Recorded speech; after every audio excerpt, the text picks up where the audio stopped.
আরও একটা শাড়ি, কারণ অনেকেই বলেছিলেন যে ভাই ইয়েলো কালার শাড়ি কি পাওয়া যায় কিনা।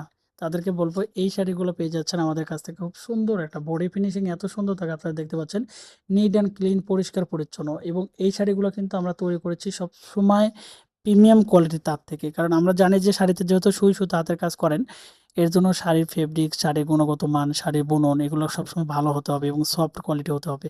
যে কারণে এই শাড়িগুলো তৈরি করা হয়েছে সম্পূর্ণ প্রিমিয়াম কোয়ালিটির তার থেকে। এবং এই শাড়িগুলো মেজারমেন্ট কিন্তু অনেকে জানতে চান, আমি ভিডিওর মধ্যে আজকে বলে দিই, যেহেতু একটা একটা শাড়ি দেখাচ্ছি। সেটা হচ্ছে 14 হাত হবে, রানিং ব্লাউজ পিস হবে 46 ইঞ্চি পানা। অনেকে কিন্তু টু পিস তৈরি করেন, যেহেতু বহরটা বড় থাকে, তাদের জন্য 46 ইঞ্চি পানা কিন্তু এই শাড়িগুলো হবে, যেগুলো টু পিস কিন্তু অনায়াসে তৈরি করতে পারবেন এবং ব্লক প্রিন্ট করতে পারবেন, কারচুপি থেকে শুরু করে সব ধরনের কাজ করতে পারবেন। এবং এই শাড়িগুলো সফট কোয়ালিটি হবে, আপনারা দেখতে পাচ্ছেন কতটা প্রিমিয়াম লুকে পেয়ে যাচ্ছেন আমাদের কাছ থেকে। সেই বলাকার এই শাড়িগুলো সবচেয়ে দামি কাজ, সুই সুতার কাজ, হাতের কাজ করতে পারবেন চোখ বন্ধ করে। যারা অর্ডার করতে চাচ্ছেন সরাসরি মেসেজ করুন, সরাসরি কল করুন, ইমো, হোয়াটসঅ্যাপ কন্ট্যাক্ট নাম্বারে, সরাসরি ফেসবুক পেজে নক করুন, তবেই কিন্তু আমাদের কাছ থেকে অর্ডারগুলো কনফার্ম করতে পারবেন। ধন্যবাদ সবাইকে, ভালো থাকবেন, আল্লাহ হাফেজ।